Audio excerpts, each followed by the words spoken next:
Bonjour, c'est Cyril encore. On est le 30 septembre 2023. Alors, je viens sur la trompette aujourd'hui encore et je viens proclamer le retour de notre Seigneur Jésus-Christ. Soyons tous bénis, soyons remplis de sa joie. Amen. Que le nom de notre Dieu soit béni en toutes choses et puis en tout temps. Amen. Alors, tout doit être purifié. Amen. Tout doit être purifié. Et ce n'est pas quelque chose de nouveau pour nous, n'est-ce pas? On sait cela. Le Seigneur nous l'a dit, nous le dit. On est dans ce temps-là. Et dans Malachie 3, dans Malachie c'est le livre juste avant Matthieu. Dans Malachie 3, le Seigneur nous dit, avant qu'il nous rencontre, amen, il dit, il nous purifiera. Il dit, il purifiera les fils de Lévi, c'est Malachie 3, le verset 3. Il les épurera comme on épure l'or et l'argent, et ils présenteront à l'Éternel des offrandes avec justice. Alors, l'offrande de Juda et de Jérusalem sera agréable à l'Éternel, comme aux anciens jours, comme aux années d'autrefois. Amen. Donc, il y a un niveau de pureté que Dieu attend de ses enfants. Et il fait référence aux années d'autrefois, aux temps anciens, au temps où les prophètes comme Enoch, Noé, Élie, Moïse, au temps où ces gens-là ont marché sur la terre devant l'Éternel, pratiquant les préceptes de Dieu tels que Dieu le leur a montré. Nous savons que les commandements sont venus avec Moïse.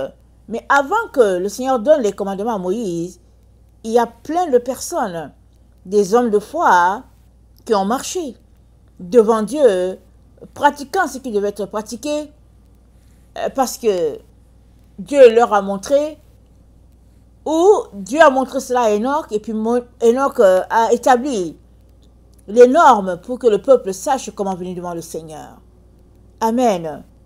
Et dans Malachie, Dieu fait référence à ce temps-là. Donc il y a un type de pureté, de sainteté qui plaît à notre Dieu, qui lui sied et qui fait que il vient vers nous. Amen. Alors, ce n'est pas quelque chose de nouveau. C'est tout simplement que l'Église des derniers temps a connu une période d'égarement. Et Jésus, sachant ce qui allait arriver sur la terre, a dit aux disciples, quand il était sur la terre, il y a plus de 2000 ans, il a dit aux disciples, pourvu que vous ne soyez pas séduits. Parce qu'il savait que la séduction serait tellement remplie sur la terre que il a dit lui-même, il dit, à cause des élus, Dieu abrégera les jours. Il dit, si c'était possible, même les élus seraient trompés. Tellement le faux, le paraître serait rempli partout. On est dans ce temps-là. Quand on écoute quelqu'un, est-ce que ça vient de Dieu, est-ce que ça ne vient pas de Dieu? Il est important d'aller devant Dieu pour écouter Dieu lui-même, confirmer ce que tu as entendu. C'est très important. Parce que c'est, en tout cas, c'est un temps d'épreuve pour l'Église de Jésus-Christ. Mais notre Dieu garde son Église, n'est-ce pas? Il garde ses enfants qui lui obéissent. Alors, il nous demande de nous purifier avant qu'il nous rencontre. Ou bien il nous situe en disant qu'avant qu'il nous rencontre, on devra d'abord être purifié du type de sainteté, de pureté que lui, il attend. Et alors, l'offrande de Jérusalem sera agréable à Dieu et l'offrande de Juda. Mais qui est Juda? Quand Malachie fait référence à Juda, il fait référence à notre Seigneur Jésus. Quand Malachie a vécu, Jésus n'était pas encore là. Et puis, Jérusalem, nous savons que Jérusalem, c'est la cité de David. Et Jérusalem, ça renvoie à la nouvelle Jérusalem, à la cité de Dieu. Alors, pour que l'offrande de Juda et l'offrande de Jérusalem soient agréables à Dieu, les enfants de Dieu sont appelés à observer un niveau de pureté et de sainteté. Et si nous retournons dans Exode, quand Dieu devait rencontrer le peuple, il a dit à Moïse, dans Exode 19, il a dit à Moïse, attendez. Dans Exode 19, le verset 10, il a dit, l'Éternel dit à Moïse, va vers le peuple, sanctifie-les aujourd'hui et demain, qu'ils lavent leurs vêtements, qu'ils soient prêts pour le 3e jour. Car le 3e jour, l'Éternel descendra aux yeux de tout le peuple sur la montagne de Sinaï. Tu fixeras au peuple des limites tout alentour et tu diras, gardez-vous de monter sur la montagne ou d'en toucher le bord.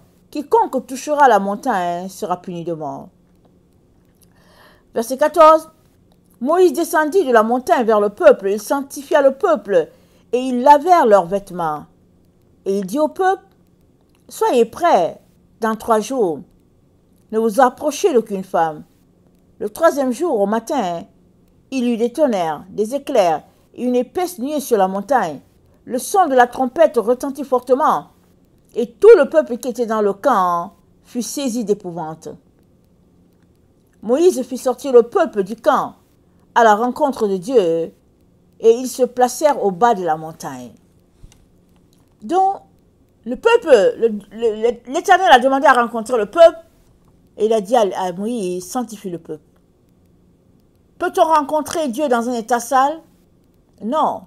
Et quand bien même on pense qu'on est propre, si Dieu vient à nous, on est très tremblant. Parce que la sainteté de Dieu n'a rien à voir avec les images terrestres, avec ce qu'on peut imaginer de terrestre. La sainteté de Dieu est telle que on est tout simplement saisi. On est saisi.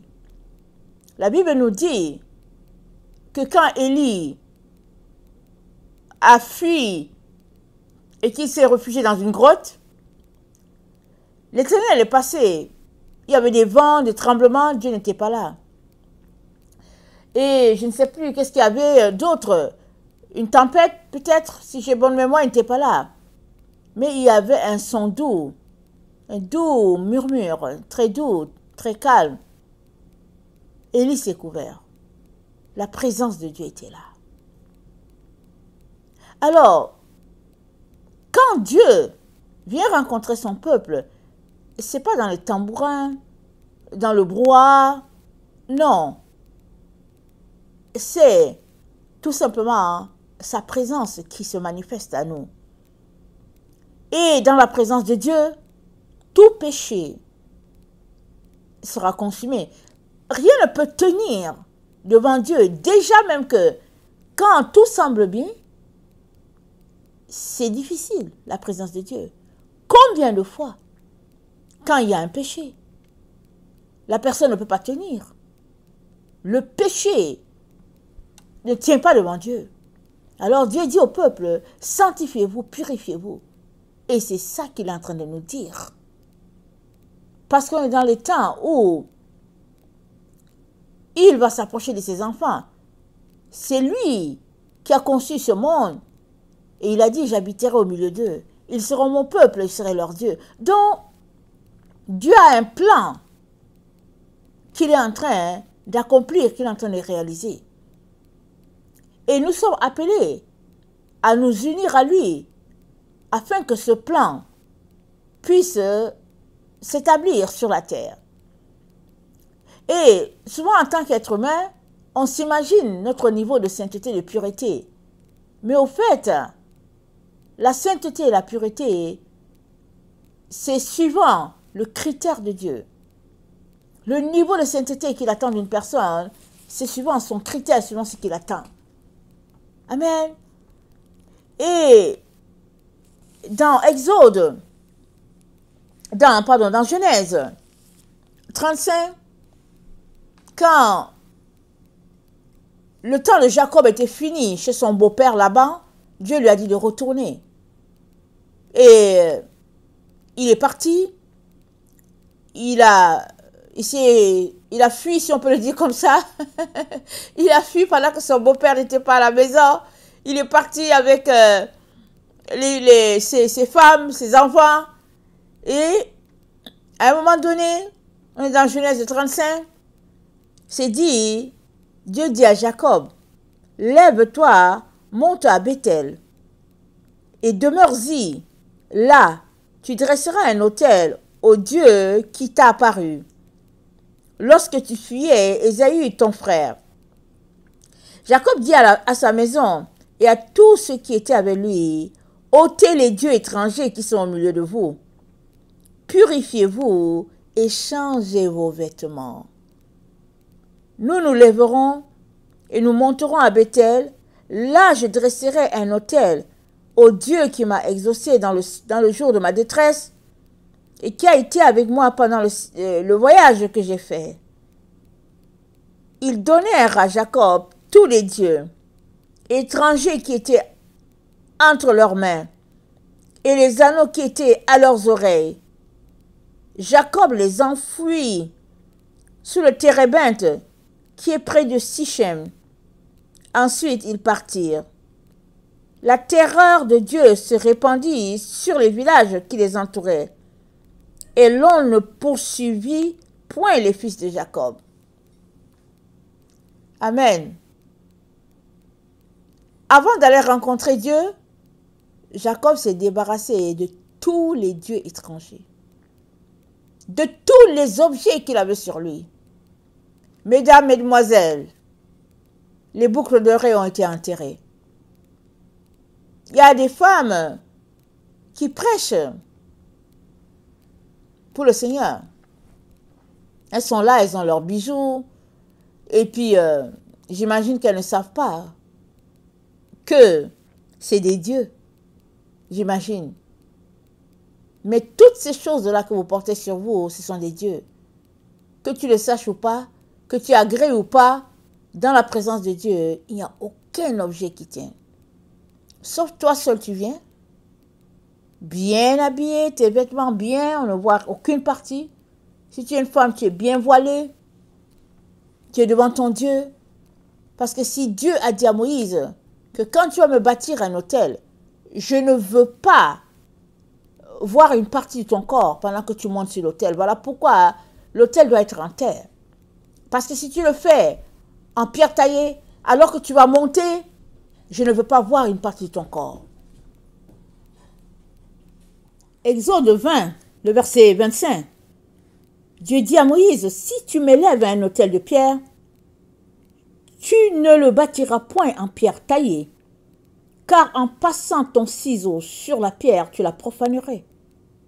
Tu ne monteras point à mon autel par des degrés, afin que ta nudité ne soit pas découverte. Imaginez que Dieu parle comme ça à un homme. À combien plus forte raison une femme doit-elle être bien habillée pour qu'on ne voit aucune partie d'elle? Si Dieu dit ça à Moïse, à combien plus forte raison la femme doit-elle saisir qu'elle doit être nickel, bien couverte, aucune partie à découvert, rien. Mais vous savez qu'on est une génération qui nous sommes créés un Dieu, n'est-ce pas? À notre image, à notre compréhension, un Dieu à notre époque. C'est-à-dire, tout a été banalisé. Toutes ces choses-là que Dieu tient pour sacré dans notre temps, tout a été détruit. Toutes les barrières ont été mises à terre, de telle sorte que rien n'est important finalement, et chacun fait ce qu'il veut. Mais à la fin, il y a plusieurs enfants de Dieu qui vont regretter. Parce que ce sont des choses qui sont évidentes quand on lit la Bible. Je me rappelle du temps où Dieu m'avait dit de changer dans mon habillement, dans beaucoup de choses. Et puis, je l'ai entendu clairement, mais comme ça ne faisait pas mon affaire, je dis, mais ce n'était pas Dieu qui me parlait. J'ai fait des recherches aussi. Et puis, il y avait toujours deux voix. Mais non, mais Dieu n'a rien contre ces choses. Mais non, et puis, toutes sortes d'argumentations, n'est-ce pas? Et je raisonnais aussi en moi. Jusqu'au jour où je me suis rendu compte que ça faisait très longtemps que j'avais entendu Dieu. Il avait arrêté de me parler. Et chaque fois que je priais, je disais, Seigneur, qu'est-ce qui se passe? Il me donnait toujours le même verset. Il me disait que ce sont mes péchés qui me séparent de lui. Alors finalement, je me suis dit, mais je ne voyais pas le péché dont il parlait. Et j'ai décidé tout simplement, quand j'avais marre de ne plus l'entendre, j'ai décidé de faire un compte à rebours. Et je me suis rappelé que la dernière fois qu'il avait arrêté de me parler, ça tournait autour du temps où il m'avait demandé de changer mon habillement. Et je me suis repentie. J'ai décidé tout simplement de mettre tout dans les sacs et puis d'aller déposer. Où je pouvais déposer et puis certains j'ai jeté. Et puis un jour, j'ai encore recommencé à entendre la voix de Dieu. Et petit à petit, j'ai eu à faire le ménage, à me débarrasser de toutes ces choses-là. Et souvent, on se dit, ok, on se débarrasse de ça, on garde ceci et tout. Mais tout cela, c'est de la distraction. Voici l'exemple devant nous. Genèse 35. Jacob, à qui Dieu dit, dresse-moi un autel à Bethel. Et Jacob prend des mains de ses femmes tout ce qu'il y a. Il dit, donnez-moi ça, donnez-moi, allez, donnez. Et il a enterré ça sous le chêne. Est-ce que vous pensez qu'il est revenu les prendre? Mais non, c'est dit que, il a dit, donnez-moi, changez de vêtements. Il a enterré cela, il a continué son chemin. Il n'est pas retourné en arrière. Quand Dieu est en train de faire une œuvre dans ta vie, ne le bloque pas. Vas-y avec le move, la tendance, avec ce qu'il te dit, vas-y, avance. Parce que c'est comme ça que tu avances. Alors, tout doit être purifié. On est dans ce stade-là.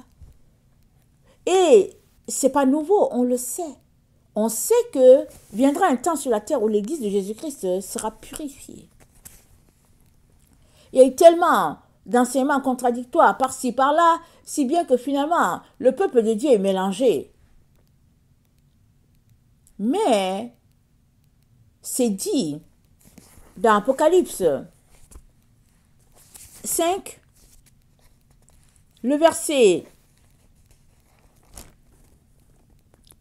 10, c'est dit, tu as fait d'eux un royaume et des sacrificateurs pour notre Dieu, et ils régneront sur la terre. Les enfants de Dieu vont régner sur la terre. Et Dieu dit, j'habiterai au milieu d'eux, sur la terre. Dans Apocalypse, attendez,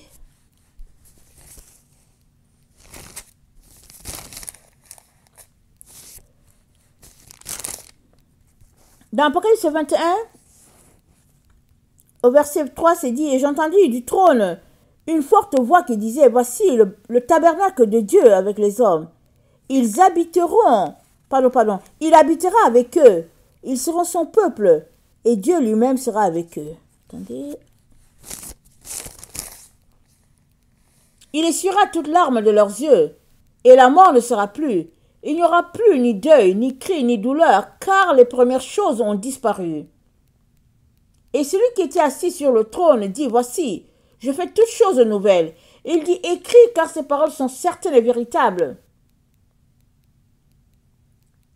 Et il me dit, c'est fait, je suis l'alpha et l'oméga, le commencement et la fin. À celui qui a soif, je donnerai de la source de l'eau de vie gratuitement. Donc, Dieu, il habite au milieu de son peuple sur la terre. Ils sont sacrificateurs sur la terre. Et ils doivent être dans un état de pureté et de sainteté tel que décrit dans Malachie 3, le verset 3 à 4. On ne peut pas garder des objets sur nous, même si nous, on pense que ce n'est pas des idoles. Pour Dieu, ce sont des idoles. Pour Dieu, ce sont des idoles. Et une idole ne peut pas tenir devant Dieu. On est donc appelé à laisser aller toutes ces choses-là qui offensent notre Père et à marcher d'une manière qui lui soit agréable. Et ça, c'est à tous les niveaux. À tous les niveaux. Et nous sommes donc à ce stade-là où l'Église de Jésus-Christ est en train d'être lavée et purifiée par son Seigneur et son Sauveur. C'est le timing de notre Dieu. Et en tant que ses enfants, nous sommes appelés à aller dans sa direction. Dans Matthieu 5, le verset 48, dans Matthieu 5, le verset 48, voilà ce que Jésus-Christ a dit.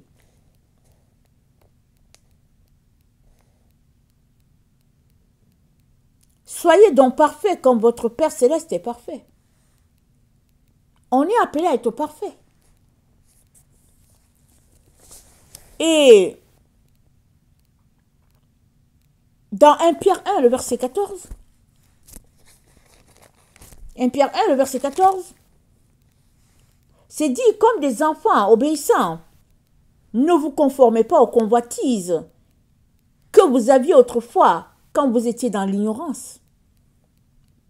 Mais puisque celui qui vous a appelé est saint, vous aussi soyez saints dans toute votre conduite. Selon qu'il est écrit, vous serez saints car je suis saint. On est appelé à être saints dans toute notre conduite.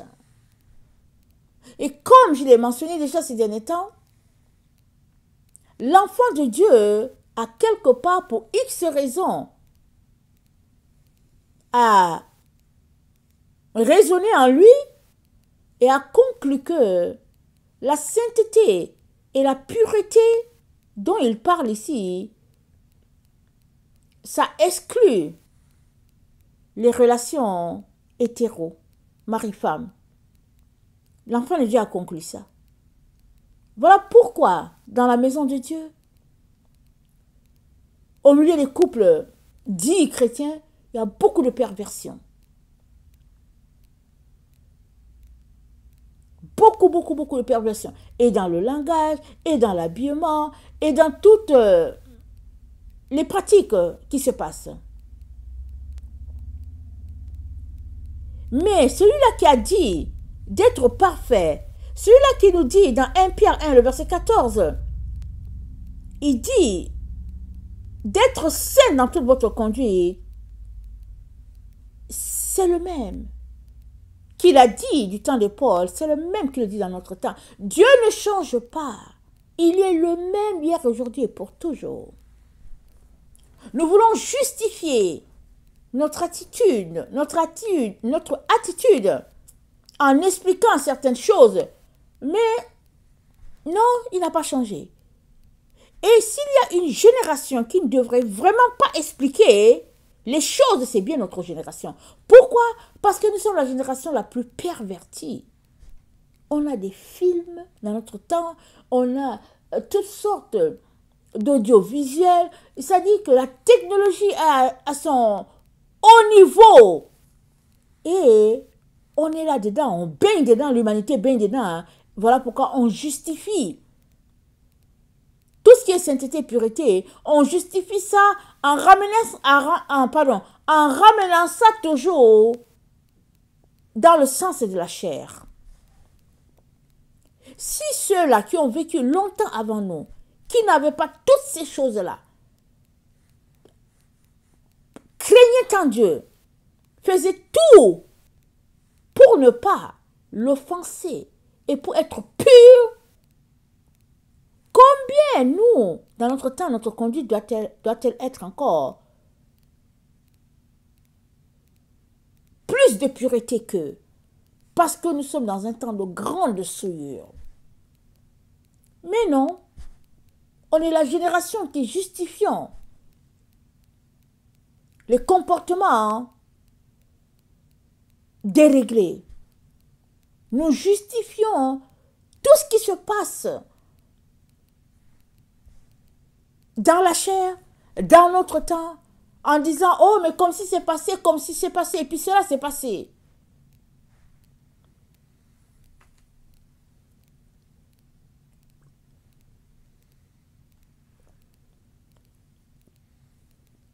Excusez.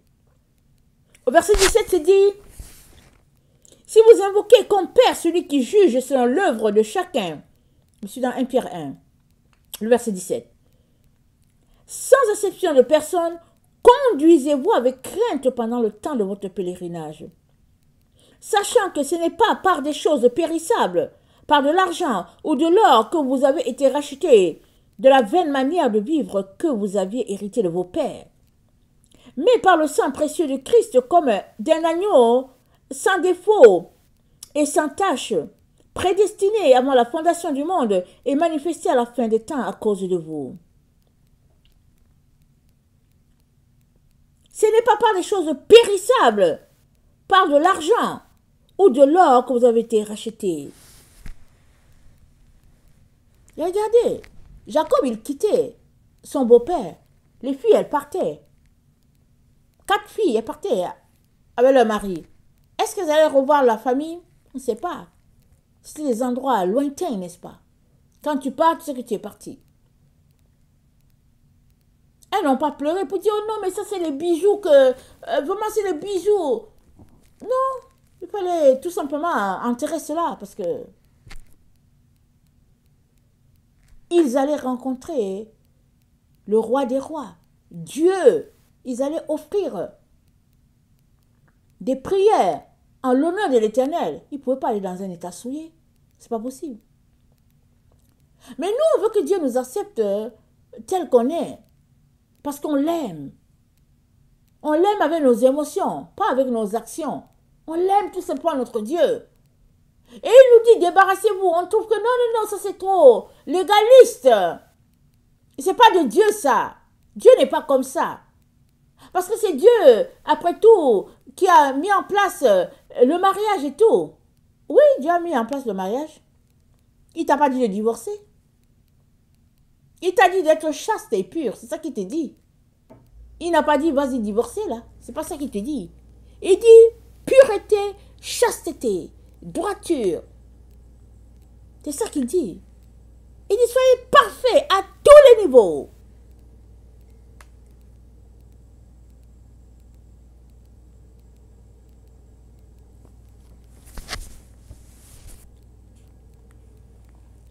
Dans un temps où Dieu est en train d'épurer, va-t-il dire, ok, l'épuration, ça ne va pas toucher, au fait, les couples qui sont mariés, ça ne va pas les toucher, alors l'épuration, ça va juste toucher les autres? Non. Quand le temps vient pour une chose, allez, tout le monde passe par la loi. Tout le monde, c'est pour tout le monde. C'est ça, les grandes choses que Dieu est en train de faire.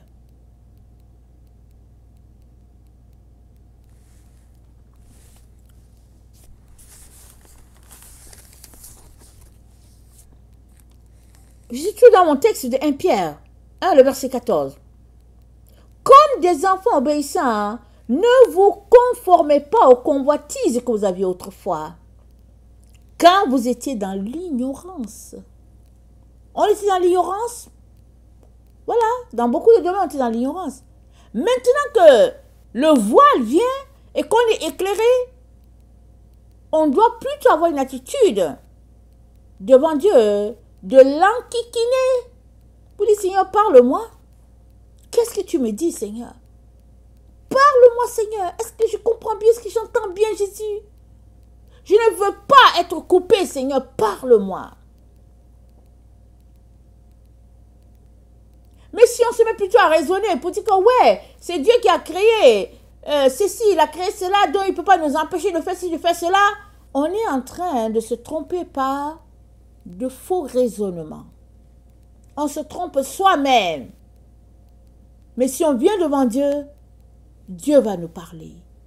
Il va nous dire pourquoi est-ce que les choses sont comme ça maintenant. Quel est son plan? Et il va apporter la consolation, la restauration dans les différents cœurs. Parce que dans Romains,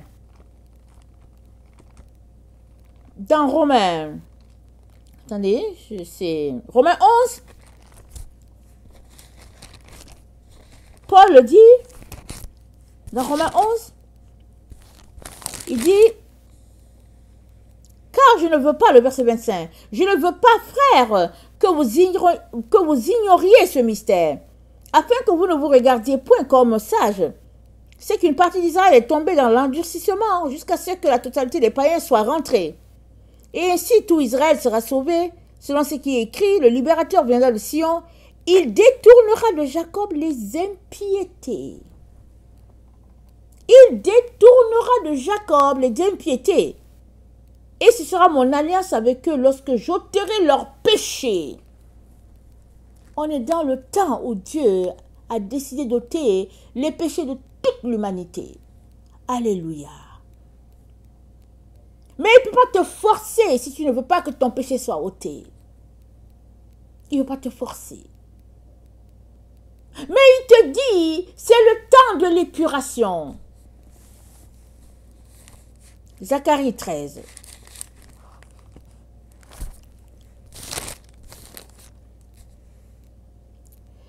Le verset 8. Dans tout le pays, dit l'Éternel, les 2 tiers seront exterminés et périront. Et l'autre tiers restera. Je mettrai ce tiers dans le feu. Et je le purifierai comme on purifie l'argent. Je l'éprouverai comme on éprouve l'or. Il invoquera mon nom et je l'exaucerai. Je dirai c'est mon peuple et il dira l'Éternel est mon Dieu. L'épuration, ce n'est pas une situation où, ok, on dit ok, ce péché, si on le laisse, ok, il tombe dans la zone du père, on laisse ce péché. Le péché qui tombe dans la zone impair, on les fait sauter, et puis ceux-là qui sont dans la zone père, on les garde. Non, on n'est pas dans un temps où on sélectionne des péchés et puis les autres non. Non, épuration, c'est tous les péchés. Pourquoi? Parce que Dieu est en train de faire quelque chose de nouveau sur la terre. Il est en train d'effacer le péché de toute l'humanité. Pourvu que tu le veuilles. C'est-à-dire tu donnes ta vie à Jésus. Tu renonces aux œuvres mortes, la convoitise dans laquelle tu marchais. Tu renonces à tout cela. Tu décides de repartir à zéro. Et tu laisses toutes ces choses-là, toutes ces compréhensions que tu avais et tu viens devant lui, tel que tu es. Seigneur, pardonne-moi, je ne savais pas, je ne comprenais pas. Lave-moi, Seigneur, je veux marcher avec toi. Seigneur, je veux être pur, saint devant toi. Parce qu'ils seront sacrificateurs sur la terre. C'est ça qui est dit. Ça veut dire quoi? Ça veut dire qu'ils seront comme des anges. Sur la terre.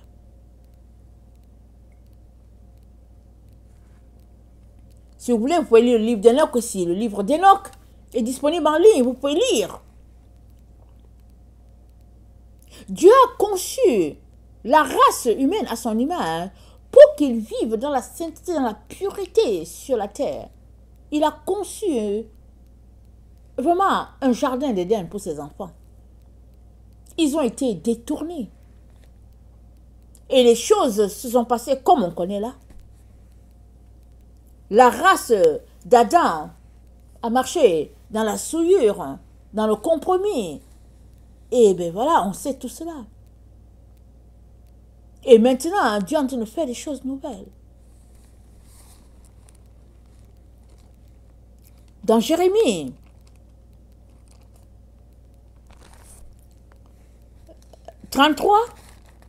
pardon, 31, c'est dit,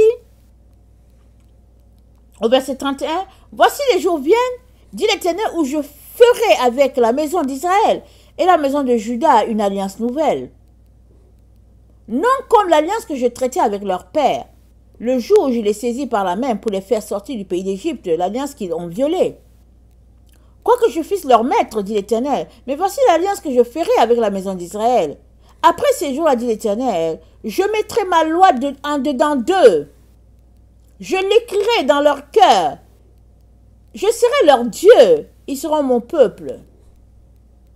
Celui-ci n'enseignera plus son prochain, ni celui-là son frère, en disant, connaissez l'Éternel. Car tous me connaîtront, depuis le plus petit jusqu'au plus grand, dit l'Éternel. Car je pardonnerai leur iniquité, et je me souviendrai plus de leurs péchés.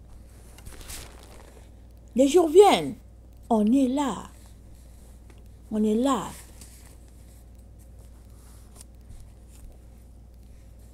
Dans Éphésiens 4,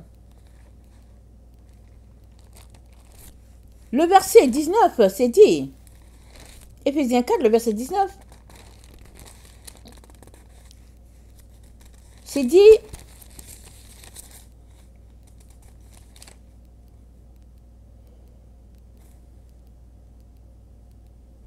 Attendez. Ok, j'étais pas au bon passage.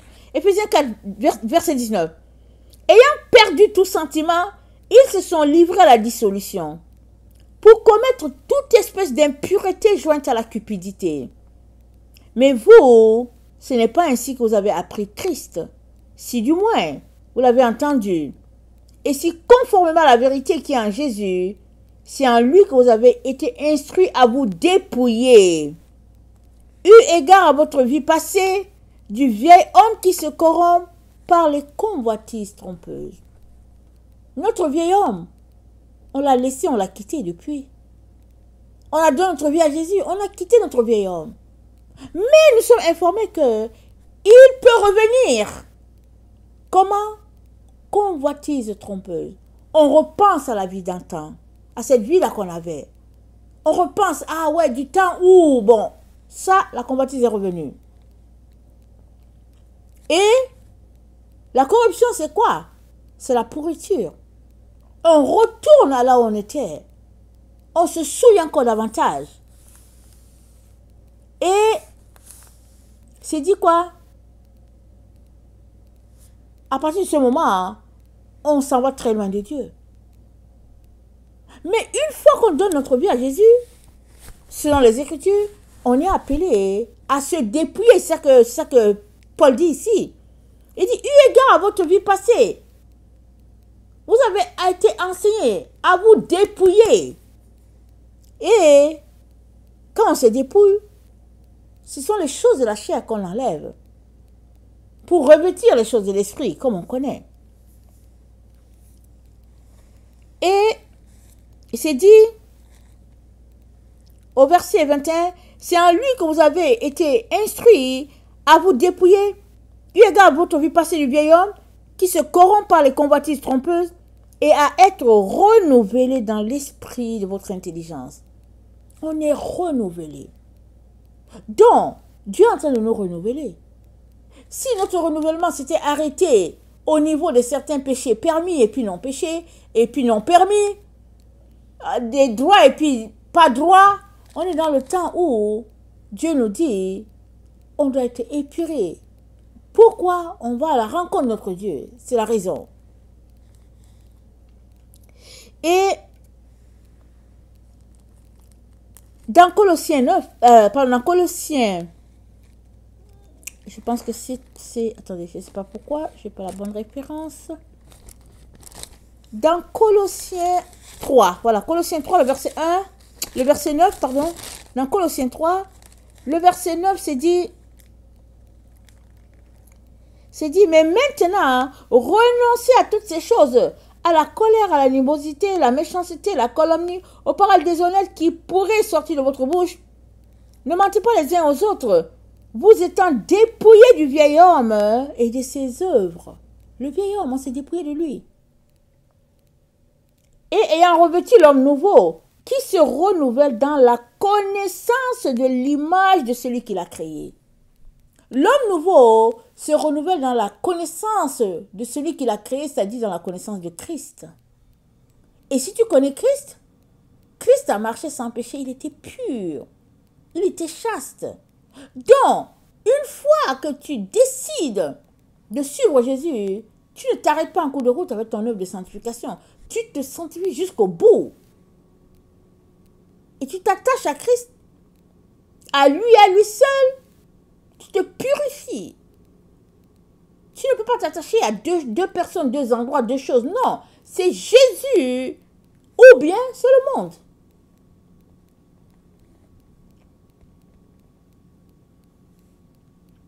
Au verset 12, nous sommes dans Colossiens 3.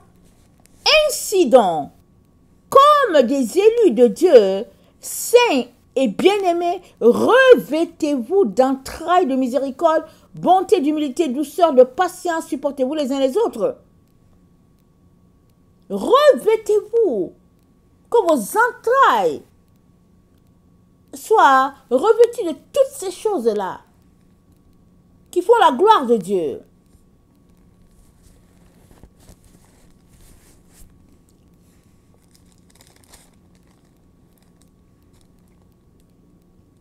Colossiens 3, le verset 23. Tout ce que vous faites, faites-le de bon cœur comme pour le Seigneur et non pour les hommes. Tout ce que vous faites, c'est pour le Seigneur. Tout est à Christ. Pour Christ, de Christ, tout. Tout, c'est pour le Seigneur. Colossiens 3, le verset 5-6. Faites donc mourir les membres qui sont sur la terre, l'impudicité, l'impureté, les passions, les mauvais désirs, cupidité qui est une idolâtrie. Faites donc. Le don, c'est parce qu'il y a quelque chose qui s'est passé avant. Et puis, Paul dit, faites donc. Suite à tout ce qui a été dit là, toute la plénitude de la divinité habite en Christ. En lui, nous ne manquons de rien. Nous sommes satisfaits, nous sommes pleins à tous les niveaux, au niveau des sentiments, au niveau de la chair, au niveau de l'esprit, au niveau du moral. Tout habite en Christ à tous les niveaux. Paul dit, faites donc mourir. C'est ça.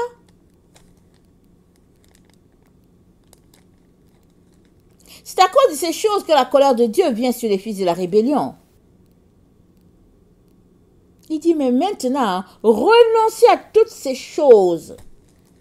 Renoncez.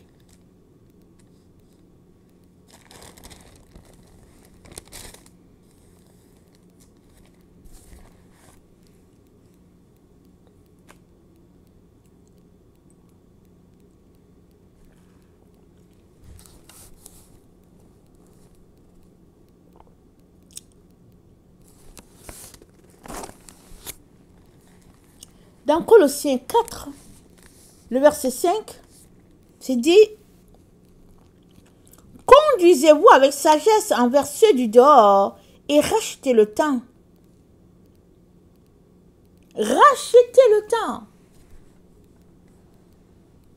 On est là.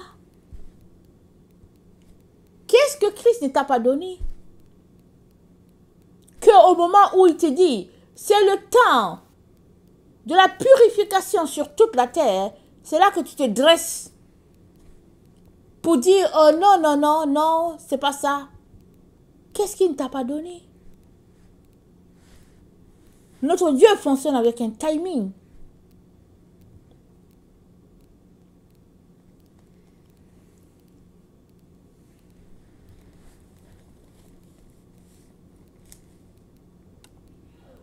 Dans Colossiens 3, le verset 16, c'est dit que la parole de Dieu habite parmi vous abondamment. Instruisez-vous et exhortez-vous les uns les autres.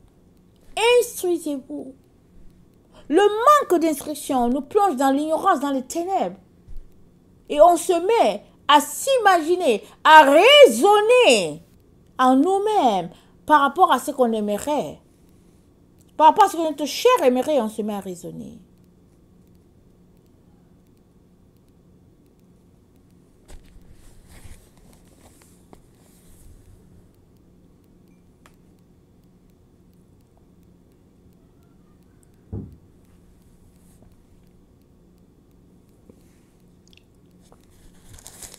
Philippiens 2.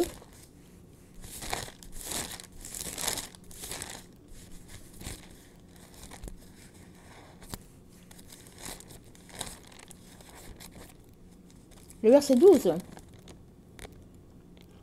Ainsi donc, mes bien-aimés, comme vous avez toujours obéi, travaillez à votre salut avec crainte et tremblement. Non seulement comme en ma présence, mais bien plus encore maintenant que je suis absent. Depuis combien de temps as-tu été sauvé? As-tu travaillé de manière à garder ton salut? Parce que quand on continue de lire, on comprend qu'on peut le perdre. Ça, c'est la partie que les chrétiens ne veulent pas entendre. Parce qu'on leur a enseigné qu'ils ne peuvent pas perdre le salut. Alors si Paul dit, je tiens mon corps assujetti, afin qu'après avoir prêché aux gens, je ne sois pas rejeté, si Paul a dit cela, combien de fois devons-nous saisir que nous devons travailler à notre sainteté et à la pureté jusqu'à la ligne d'arrivée? Travailler avec crainte, la crainte, ça veut dire révérence, respect, honneur. Ça veut dire humilité devant Dieu. Ça veut dire prendre au sérieux ce que Dieu t'a confié. Ça veut dire être dans un état de dépendance vis-à-vis du Saint-Esprit. Et ça veut dire aligner ses pensées avec celles de Dieu pour pouvoir avancer. C'est-à-dire, avant de faire quelque chose, tu dois t'assurer que Dieu est dedans. Tu dois travailler avec crainte et tremblement. Parce que si tu le fais mal, on peut te couper. Regardez dans une entreprise, si les employés, certains font bien le travail, ils ne font pas bien, les autres ont dit, ok, laisse le travail, c'est fini, tu ne reviens plus. Prends ton salaire et puis va-t'en. Le responsable, le boss a le droit de garder qui il veut et de laisser aller qui il veut.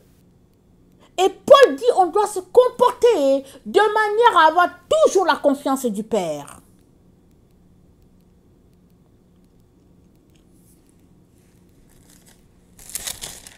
Et dans Colossiens 1, le verset 21, il dit, autrefois, vous étiez étrangers, ennemis de Dieu par vos pensées. Et par vos mauvaises œuvres. Évidemment, si les pensées sont mauvaises, les résultats aussi sont mauvais. Il dit, maintenant vous avez été réconciliés par la mort de Christ. Et Christ a fait cela pour qu'on soit devant Dieu saint, irrépréhensible, sans reproche. Saint, irrépréhensible, sans reproche devant Dieu. Ça veut dire quoi? Ça veut dire pur, chaste.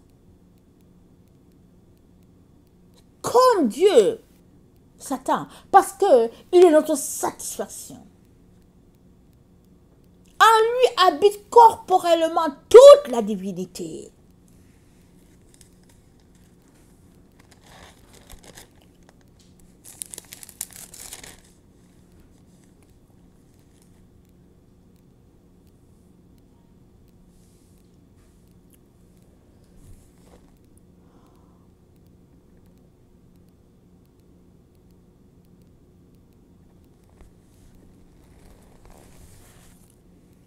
On est appelé à être parfait. Parfait, ça veut dire télios en grec. Et ça veut dire finalité, maturité, complet. Tu as donné ta vie à Jésus. Tu dois marcher tous les jours à être complet, à finir ce que Dieu a commencé en toi. Les péchés que tu faisais hier, tu ne peux plus encore être dedans aujourd'hui. Tu dois les avoir laissés. En train de travailler à laisser d'autres choses, à devenir pur, étincelant, brillant pour la gloire de Dieu.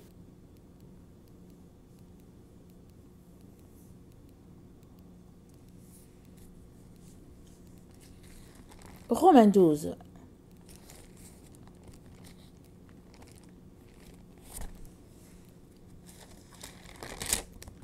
Je vous exhorte donc, frères, par les compassions de Dieu, à offrir vos corps comme un sacrifice vivant, saint, agréable à Dieu, ce qui sera de votre part un culte raisonnable. Ne vous conformez pas au siècle présent, mais soyez transformés par le renouvellement de l'intelligence, afin que vous discerniez quelle est la volonté de Dieu, ce qui est bon, agréable et parfait. Ne vous conformez pas.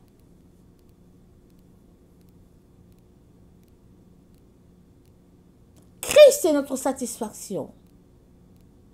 Il a tout accompli pour que nous puissions hériter de lui. Évidemment, ceux qui ont détourné les enfants de Dieu ont expliqué ça, que Christ a vaincu pour que nous puissions éclater dans la chair et puis nous réjouir du fait qu'il est mort pour nous, mais c'est le contraire. Parce que c'est dit, Christ a tout payé pour que nous puissions avoir le salut, n'est-ce pas? Mais si nous lisons la parole de Dieu, nous allons voir que le salut, un retour que Jésus-Christ a eu pour nous, un retour, nous devons renoncer à nous-mêmes, nous devons nous charger de notre croix, nous devons le suivre. C'est ça le salut. Mais il y a plusieurs qui ont dit que le salut est gratuit. Alors ils prennent le salut, ils font ce qu'ils veulent. Ils sont contents, leur nom est inscrit dans le livre de vie, alléluia, amen. Et puis, ils marchent comme ils étaient avant. Et voilà. Mais quand on s'arrête là, dans la vie, là, quand tu donnes quelque chose de gratuit, mais est-ce que tu prends pour dire, oh, merci, merci, mais tu t'arrêtes, tu te dis, attends, mais c'est quoi en contrepartie? Parce qu'il y a toujours une contrepartie. Il y en a. Et Jésus-Christ dit, c'est gratuit. J'ai donné de ma vie, c'est le prix à payer. Parce qu'il fallait un sang, il fallait du sang, que le sang puisse couler. Il fallait une personne, une rançon. Jésus-Christ a été cette rançon-là. En retour, il dit, si quelqu'un veut venir après moi, qu'il renonce à lui.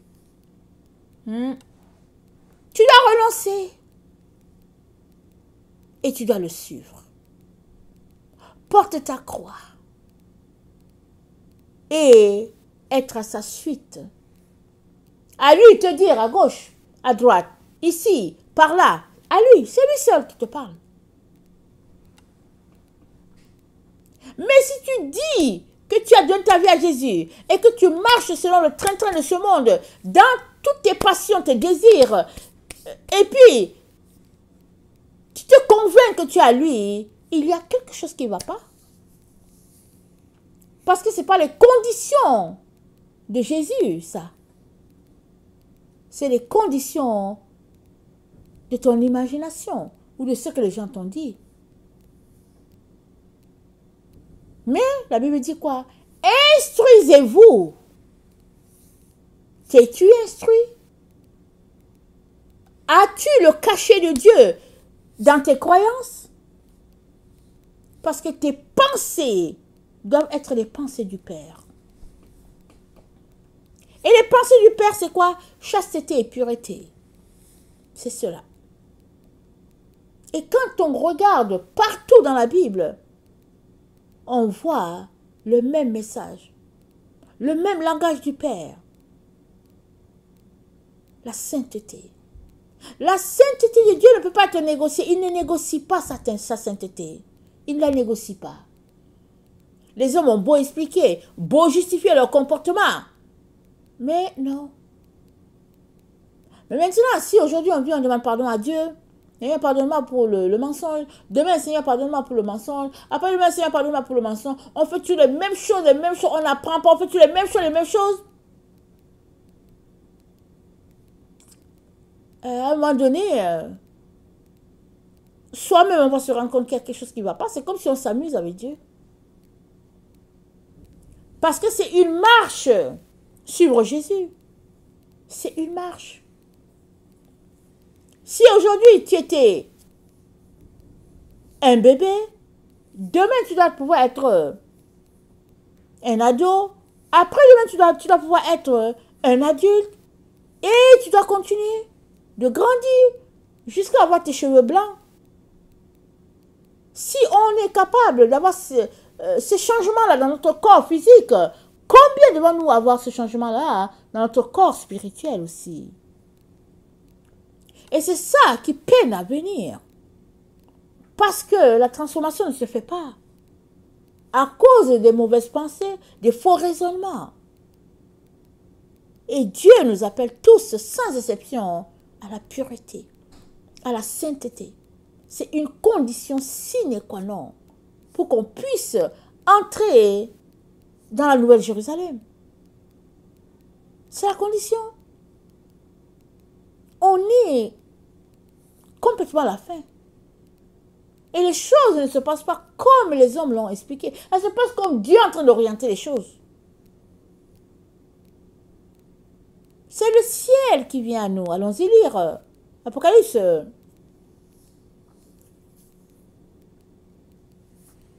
Attendez, je vous donne la référence. Je ne vais pas me tromper moi-même.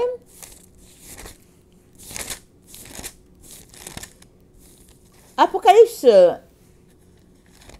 19, le verset 11. C'est dit, puis je vis le ciel ouvert, et voici parut un cheval blanc. Celui qui le montait s'appelle fidèle, véritable, il juge et combat avec justice. Et c'est dit quoi? Au verset 14, les armées qui sont dans le ciel le suivaient. Les armées le suivaient. Mais ils viennent pourquoi? Ils ne viennent pas pour nous ramener là-bas en haut. Non, c'est écrit, ils seront sacrificateurs de Dieu sur la terre. Le règne, le millénium, c'est sur la terre, c'est pas au ciel, c'est sur la terre. Et Dieu nous dit, épurez-vous. Il dit, pardon, purifiez-vous, sanctifiez-vous, lavez vos vêtements, changez vos pensées. Soyez comme Christ, son exemple. Imitez-le parfaitement. C'est ça que nous sommes appelés à faire. Il n'y a pas d'autre mesure. Il n'y a pas un autre chemin. Vas-tu laisser passer cette gloire de Dieu pour les plaisirs du moment? Vas-tu changer le salut que Jésus-Christ a acquis pour toi pour des choses temporelles? Non. Il est important de miser pour ce qui est éternel. Et c'est maintenant. Il n'y a plus le temps.